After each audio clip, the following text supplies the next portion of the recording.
versículo 3, de forma alternada, si gustan, del versículo 3 al versículo 9. Vamos a leer. Si lo encontraron, lo leemos. Dice así la palabra del Señor. Dice: doy gracias a Dios, al cual sirvo desde mis mayores, con limpia conciencia, de que sin cesar me acuerdo de ti en mis oraciones, noche y día. Deseando verte al acordarme de mis lágrimas para llenarme de gozo. Trayendo a la memoria la fe no fingida que hay en ti, la cual habitó primero en tu abuela Lohaida y en tu madre Eunice, y estoy seguro que en ti también. Por lo cual te aconsejo que avives el fuego del don de Dios que está en ti por la imposición de mis manos. Porque no nos ha dado Dios espíritu de cobardía, sino de poder, de amor y de dominio propio. Por tanto, no te avergüences de dar testimonio de nuestro Señor y de mí, preso suyo, sino participa de las aflicciones por el Evangelio según el poder de Dios. Todos juntos el 9. Que nos salvó y llamó con llamamiento santo, no conforme a nuestras obras, sino según el propósito suyo y la gracia que nos fue dada en Cristo Jesús antes de los tiempos de los siglos. Que Dios nos bendiga, queridos hermanos. Nos encontramos con una palabra que a lo mejor no dice todo lo que debiera decir, porque la verdad que hay que leer todos los capítulos, tanto la primera carta a Timoteo como la segunda de Timoteo, para tener una idea. Pero sí quiero basar esta tarde la prédica en el capítulo 9, quien nos salvó y llamó con llamamiento santo. Y si quisiera ponerle algún título a este mensaje, le pondría el llamado de Dios. El peso que tiene el llamado de Dios en cada una de nuestras vidas. De alguna manera, todos tenemos diferentes experiencias de cómo Dios nos ha llamado. Tal vez desde muy niños, tal vez desde muy jóvenes, o tal vez de edad avanzada. Pero en algún momento de nuestra vida yo creo que todos tenemos un testimonio de cómo Dios nos ha llamado. Y a veces son cosas muy especiales que las guardamos nosotros en nuestros corazones, de cómo Dios en algún momento de nuestra vida nos llamó a la salvación de nuestra vida. Y aquí tenemos, hermano, al apóstol Pablo escribiendo su última carta. Él escribió cartas a las iglesias, pero también escribió cartas personales. Y esta es una carta personal para Timoteo. Posiblemente Timoteo era un joven, posiblemente. Todos concuerdan que era joven Timoteo. Y bueno, aquí tenemos al apóstol Pablo y quisiera hacer un recorrido, cómo llegó hasta aquí. ¿Cómo llegó hasta este lugar donde él está escribiendo una carta personal al cual él llama hijo amado? Al cual a Timoteo él le dice hijo amado.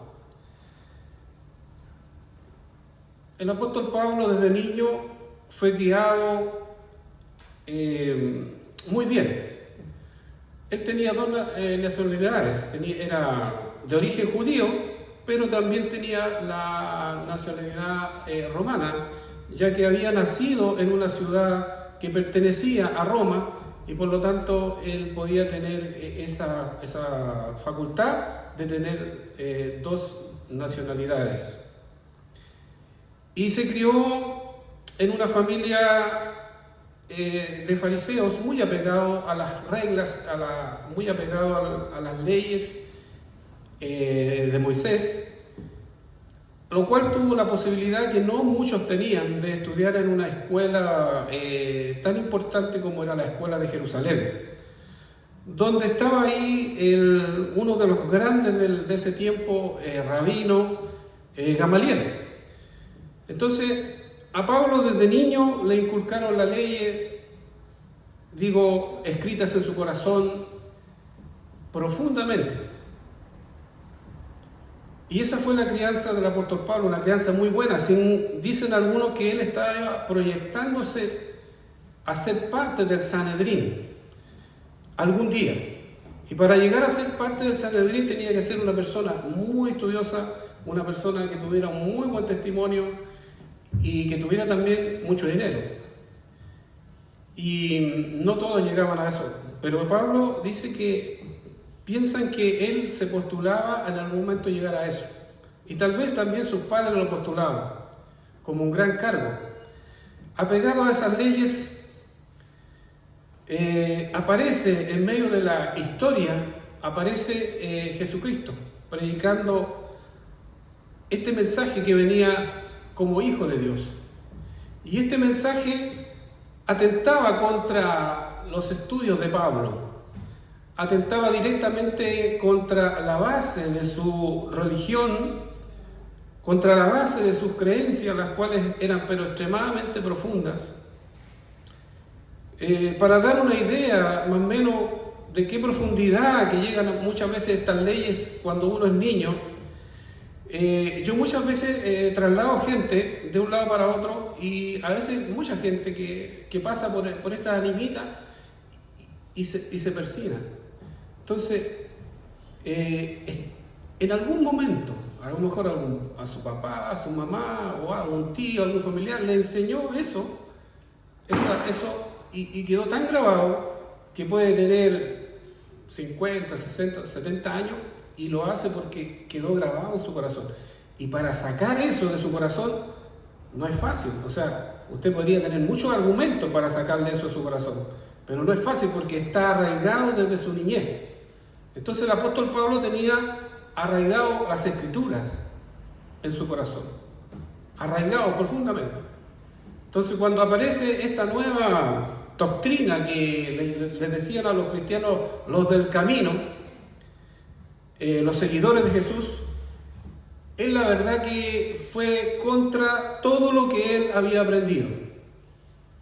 Era contrario a todo lo que él había almacenado en su corazón por años, desde su niñez. Entonces él dice que se levantó contra los cristianos. Y dice también en una oportunidad que él consentía la muerte de Esteban. Cuando lo apedrearon y lo mataron, dice que pusieron sus ropas a los pies de un hombre llamado Saulo, porque su nombre al principio era ese, Saulo de Tarso, por haber nacido en la ciudad de Tarso. Él consentía la muerte porque la doctrina que ellos predicaban era contraria a lo que había arraigado desde niño en su corazón. Y dice que él asolaba las iglesias. Dice que él se metía a las casas y se informaba a quienes estaban siguiendo esta religión nueva, y se metía a las casas y sacaba a la fuerza a hombres, a mujeres, a jóvenes, los sacaba a la fuerza y los metía presos. Imagínense ustedes el dolor de esa familia cuando le vienen a buscar a su padre o a su madre y llevarlo a la cárcel solamente por tener una fe diferente. Y dice que Pablo asolaba las iglesias. Y muchos sin duda murieron también, a lo mejor no mano directa de él, pero sí él consintiendo en la muerte de esos cristianos. Y en medio de esto que se está moviendo de aquí para allá, él asolando las iglesias y luchando contra esta nueva doctrina, dice que pide cartas para ir a Damasco, a buscar más cristianos para destruir esta nueva doctrina que se está recién, naciendo, y a la cual su corazón ardía en contra de esa doctrina. Y dice que va camino a Damasco cuando se le aparece una luz, por lo que él dice que era más brillante que el sol. Y esa voz que le dice, ¿por qué me persigues? ¿Quién eres, Señor? Y él le dice, yo soy Jesús a quien tú persigues. Y dice que él cayó, no sabemos si a lo mejor iba en un caballo o tal vez iba caminando, pero cayó al suelo y dice que quedó ciego. A lo cual él buscaba que lo llevaran por la mano. Y alguien estaba orando por él, un hombre llamado Ananías, que le dijeron que debía de ir donde ese hombre llamado Ananías para que orara por él, y ahí se le iba a decir lo que tenía que hacer. Y dice que ese hombre oró por él y le cayeron como escamas de los ojos. Y se produjo en esa experiencia del apóstol Pablo, se produjo un cambio, pero tan radical, que los que estudian la historia de Pablo no lo pueden entender. No pueden entender cómo un hombre que tiene una ideología tan profunda se transforma en seguidor de aquel al cual él quería destruir. Y se transforma y pierde todos los privilegios que él tenía antes, porque él era Saulo de Tarso, un hombre reconocido, importante, que tenía acceso, digamos, a los gobernantes. Era un hombre importantísimo, pero ahora este cambio significa que va a ser del otro lado, de aquellos que son perseguidos. Y se produce este cambio tan grande en él, que prácticamente después de esto ya él empezó a predicar. Empezó a predicar sobre Jesucristo. Empezó a predicar sobre la gracia. Y él entendió la gracia y entendió que todo era por gracia, y entendió que él nada podía hacer para alcanzar a Dios, sino que Cristo había hecho todo por él. Y empezó a predicar esto, y muchos que lo miraban decían, pero mira, si este es Pablo, este es el que perseguía a la iglesia, no sé, puede que esté fingiendo que es cristiano y a lo mejor lo que quiere es saber quiénes somos los que estamos aquí en este grupo y quiere meternos presos. Muchos dudaban de él. Pero de a poco empezaron a creer en él. Y él empezó a contactarse con Pedro, empezó a contactarse y empezaron a presentarlo como apóstol y a darle la confianza a los otros discípulos, a darle la confianza. Sí, no, reciban a Pablo porque Pablo sí, efectivamente es un cristiano de verdad. Entonces Pablo tuvo este tremendo llamado de Dios y este tremendo cambio en su vida.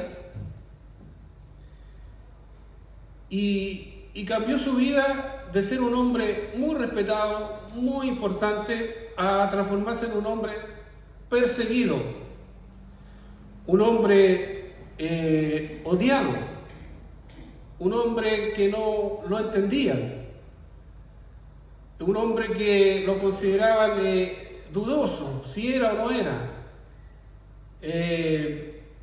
5 veces azotado con látigo, 3 veces azotado con vara para que no predicara, pero sin embargo él seguía porque se había producido un cambio tan profundo en él, que había entendido algo tan maravilloso, que había entendido que el Señor lo había llamado. Miles de peligros, dice Pablo, peligro de naufragio, peligro de falsos hermanos, peligro de ríos, todos los peligros que se pueden entender. En una oportunidad en la ciudad de Listra, dice que lo apedrearon y quedó como muerto. De hecho pensaron que estaba muerto. Lo tomaron y lo botaron fuera de la ciudad. Imagínese usted esas piedras, cómo habrán pegado en su cabeza, en todas partes, y ahí lo tiraron muerto. Ya Pablo murió, estamos bien. Pero dice que Pablo se paró y volvió a entrar a la ciudad. Porfiado el hombre. Y siguió, y toda esta experiencia que él tuvo, hasta que al final lo apresaron en Roma. Dice que primero lo tuvieron preso como una prisión domiciliaria, que él no podía salir de su casa, pero sí tenía privilegios porque podía recibir visitas, podía enseñar, pero hasta que se dieron cuenta que esto tampoco estaba sirviendo, preso en la cárcel. Y las cárceles de ese tiempo eran como un hoyo, eran como bajo tierra, mucha humedad, y había un hoyo arriba donde les pasaba la comida, y ese lugar húmedo, donde no había un lugar donde dormir, donde hacía frío, podía hacer calor, no importaba el clima, tenía que estar ahí. Y Pablo había estado preso un tiempo, después lo liberaron, después alrededor de 5 o 6 años lo metieron preso de nuevo, y este es el momento que está escribiendo la carta de Timoteo, cuando está preso de nuevo en Roma. Y esta parte de aquí de su vida es la última parte de su vida, porque él ya sabe que él está pronto a ser ejecutado.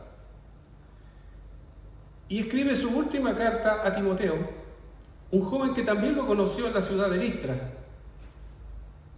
Y cuando lo conoció a Timoteo, se encariñó tanto con él, lo aconsejaron, le dijeron: mira, Timoteo es un buen hombre, Timoteo es un buen cristiano.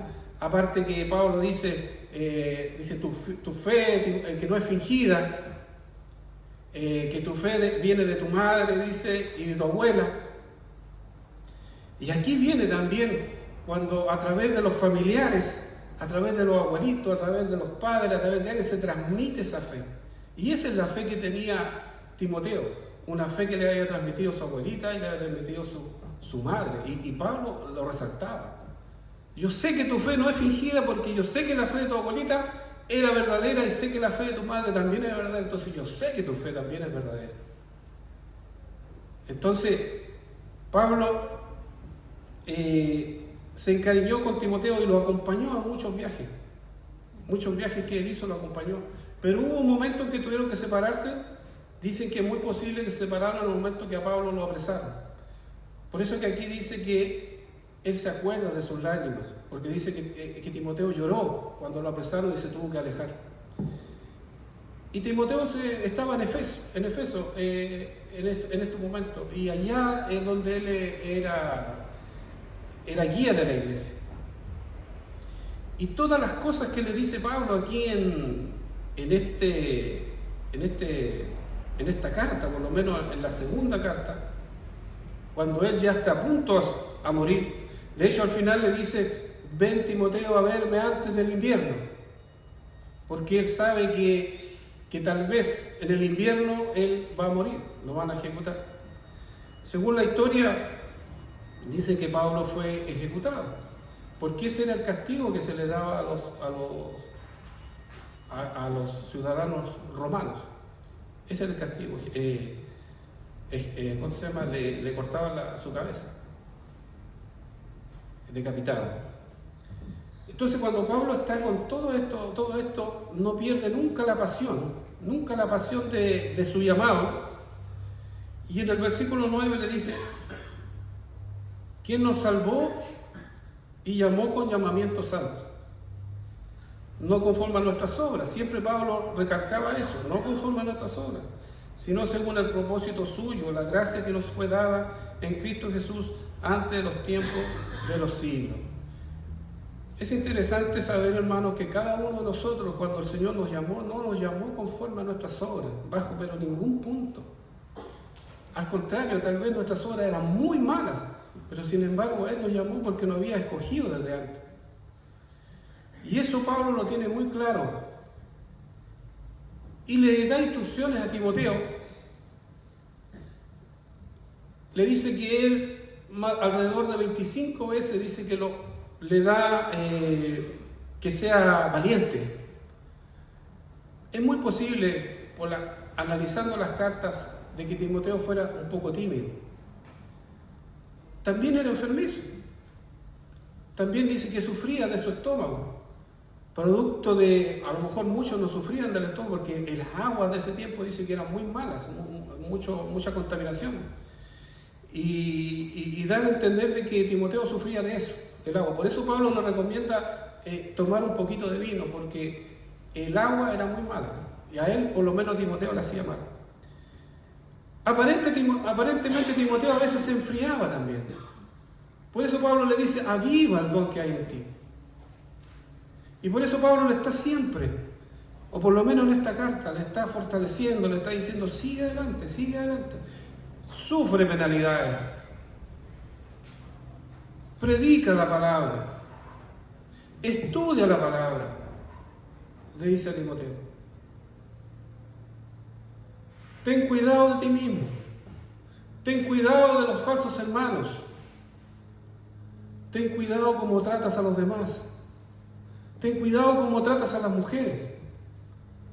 Infinidad de instrucciones le da el apóstol Pablo de su experiencia, de la experiencia que él ha tenido, se la está transmitiendo a Timoteo. En otras palabras, le está pasando la antorcha del Evangelio a Timoteo. Él sabe que va a morir, pero le está diciendo a Timoteo, tú haz las obras para lo cual Dios te llamó. Y Dios nos ha llamado primeramente para salvación. Primeramente Él nos llama para ser salvos. Segundo llamado, Dios nos llama a ser santos. Lo que estudiábamos, justo estudiábamos eso en la mañana con nuestra hermana Natasha.